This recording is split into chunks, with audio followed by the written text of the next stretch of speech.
Hello বান্ধবীরা, কেমন আছেন আপনারা? আরে আমি চিনতে পারেন নাই?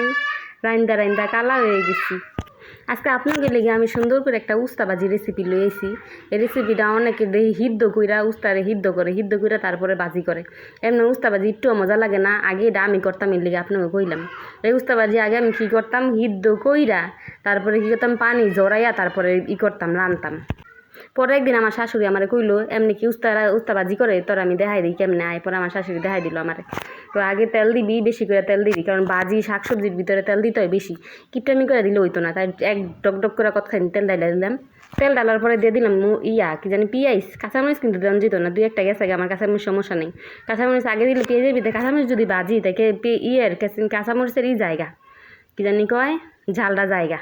তো পেঁয়াজটা আমরা লাল করতাম না, হালকা পাতলা একটু ভাজা করে পেঁয়াজটা তারপরে আবার দিয়ে দিব আমরা এই জায়গায়। আমি আবার উস্তাবাজির ভিতরে আলু ছাড়া খাইতারি না, উস্তাবাজির ভিতরে আলু আমার দিতেই হয়, নাহলে আমার কেমন জানি লাগে। তো আমি উস্তাবাজার ভিতরে দিয়ে দিলাম আলুটা একটু হালকা পাতলা ভাইজা তেলের ভিতরে বাজি, এক ফোঁটাও পানি দিই নেই, তেলের ভিতরে ভাইজা হালকা একটু সিদ্ধ করে তারপরে দিয়ে দিলাম উস্তাটি। কিন্তু আলু পেঁয়াজ একলগে যদি দেই তাই উস্তাটা পরে আগে সিদ্ধ হয়ে যায়, আলুটা সিদ্ধ গোটর করে। তাই এই জায়গায় আমি আলুটা আগে দিছি, আলুটা একটু লালচা বর্ণ কইরা এসে দিয়ে দিছি উস্তাটি। তো উস্তাবাজির ভিতরে আগে খেয়াল করতে হইব বান্ধবীরা, আপনারা কিন্তু কেউ ভুলেও ডাকনা দিয়েন না। এই ভুল কাজটা সবসময় আমি করছি। আমি কি করছি, উস্তাবাজি করার সময় উস্তারি যেমন তাড়াতাড়ি জানি সিদ্ধ হয়ে যায়, এর আমি হরা দিয়ে থুয়ে দিচ্ছি। কিন্তু হরা দিলে তো ভাই আমি তো জানি না উস্তা যে এমন তিতা হয়, হরা দেওয়া যাইতো না। তেলের উপরে খালি সুন্দর কইরা মরিচ পেঁয়াজ দেয় তেলের উপরে খালি। বান্ধবীরা আপনারা তো হরা মোড়া আবার বুঝেন, ঢাইকা যাতে না দেন, ঢাইকা দিলে উস্তা জম্মের তিতা হয়ে যাবে। আগে জানেন না, উস্তাবাজি যদি মাই করতো তাইলে মারলো কি চাতাচাতি করতাম যে উস্তা দিয়ে খাইতাম না, তিতা লাগে মিতা লাগে।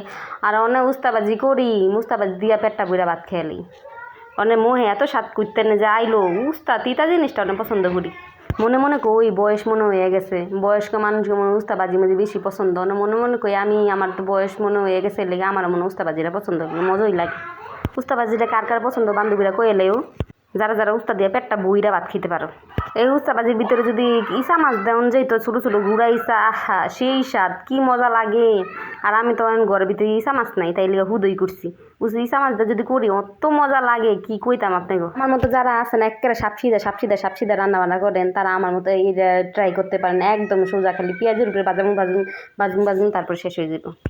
আবার কেউ কেউ কইতে পারেন কিস করার অবস্থা কি, আমার মানিক জোড়া দুইটা, এই যে একটা করাই আর একটা সেম দুইটা মানিক জোড়া কালা করাই। আমি রানতে এই মানিক জোড়ার দুইটা কালা বানায় লেছি। কিন্তু এটি ছাড়া আমি চলে না, আমি সব কিছু এটার ভিতরে রাইন্দা আসে বাড়তই। আমি এমন মানিক জোড়া দুইটা কালা বানাইছি, মানে এটির ভিতরে রানলে আমার রান্দারা লাগে না, সুন্দর করে টস করে উঠতে যায়। এই মানিক জোড়া দুইটা ছাড়া আমি তো রানতারি না, এই করাই দুইটা ছাড়া। এই করাই দুটা ছাড়া আমার রান্ধনি আহে না। আমি কেমনে রান্ধবো, অন্য কোনো সুন্দর পাতিলের ভিতরে যদি রানতে যায় আমার রান্দাই আমি হয় না, মজাই হয় না। আমার এই মানিক দুইটা লাগবেই, বাজাবাজি করতেও লাগে মানিক জোড়া দুইটা। তো অবশেষে হাত দিয়েও চেপা দেখলাম, খুচুন দিয়েও যেটা দেখলাম হয়ে গেছে আমার উস্তাবাজি।